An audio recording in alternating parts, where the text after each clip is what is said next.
Last year, the American Library Association elected Emily Drabinski, a self-described Marxist lesbian, president of the ALA. At the recent Socialism 2023 conference in Chicago, Drabinski asked attendees to turn public schools and libraries into centers of radical agitation and use them for, quote, socialist organizing. On one of the panels at the conference, there was a call for an alliance between pro-abortion activists and transgender forces to fight against Christians.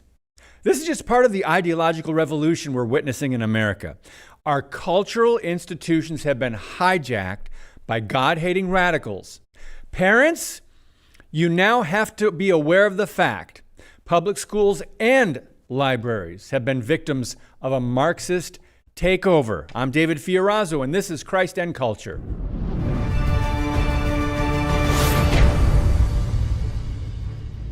Writer Karlin Borisenko went undercover at the largest socialist conference in the country, where she caught ALA President Emily Drabinski saying explicitly that libraries and public schools need to be sites of socialist organizing.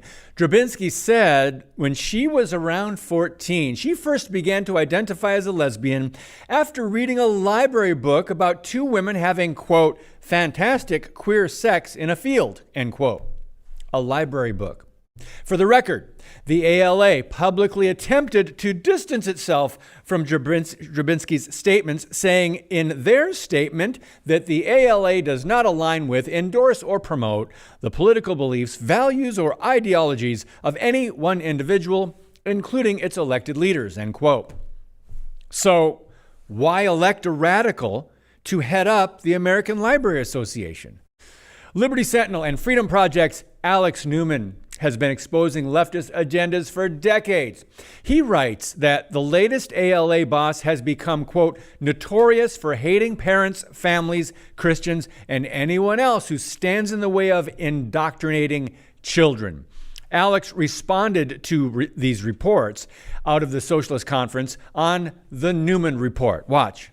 Taxpayer funding is being weaponized here, and it's being weaponized to foment a revolution against us, the people paying for this, the people footing the bill for this kind of dangerous extremism.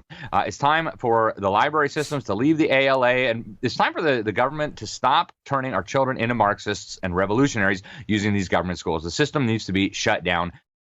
Shut them down. I agree. The future of our country is on the line, as he also said later, and this is just one of the symptoms of a much deeper issue of moral and spiritual decay.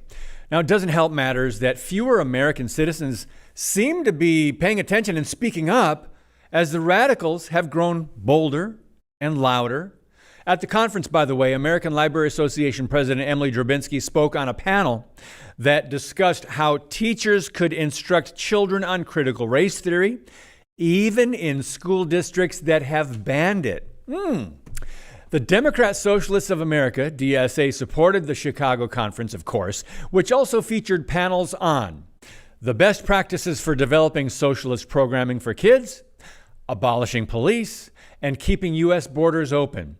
Just like faithful radicals, the conference advocated for abolishing the family, replacing mothers and fathers with collective parenting, and forming a movement to protect children's right to engage in prostitution. You heard that right.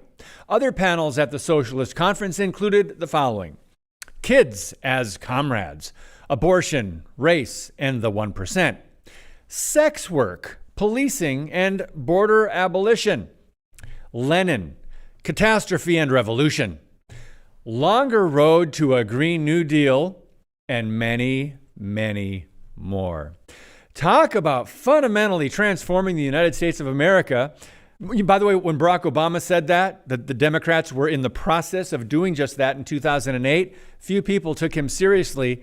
Now we see some of the fruit. But education has been part of this plan all along. Apparently, some of the sessions were not live streamed while others were. This was on purpose so the socialist organizers could speak more freely. Now, more states should follow the example of the Montana State Library Commission, which recently called the ALA's, quote, far left-leaning ideologies and its conflict with the Constitution, which, by the way, forbids association with an organization led by a Marxist, the ALA. But the Montana State Library Commission explained in its decision to cut ties with the far left, saying these agendas have no place in our public schools and libraries. They rightly declared the American Library Association, quote, has not only turned its back on families, parental rights, and American values, it has turned its back on America itself. I agree. State by state, friends. By the way, Borisenko was banned from the conference, so she was there incognito, writing, and using a different name. And in another one of her posts, she exposed another radical. Check this out. Quote, meet Dr. Mary Bowman. Mary is an assistant professor of nursing at DePaul University and a speaker at the Socialism 2023 conference. And Mary wants to destroy the nuclear biological family through sexual liberation and queer relationships. They're not hiding it anymore, friends. Universities have been pumping out Marxists, socialists, and social justice activists for decades. And we've been trying to warn about this. And now we're seeing more of the rotten, disgusting results. For example, Joy Pullman at The Federalist wrote that in 2022, last year, the annual American Library Association conference was attended by over 21,000 people. It featured workshops on drag queens and queering elementary schools. Libraries learned how to push agendas and to sidestep objections to the drag queen story hour. One workshop was titled Creating Queer Inclusive Elementary School Library Programming. Elementary school, ages 5 through 10. Let that sink in. This and more, with the help of American tax dollars, of course. Now, at the Washington Stand, Ben Johnson writes that Drabinski promotes the subversion of, quote, normal family types, and that before she was elected ALA president, she announced her plan to use the position to, quote, build collective power for the public good.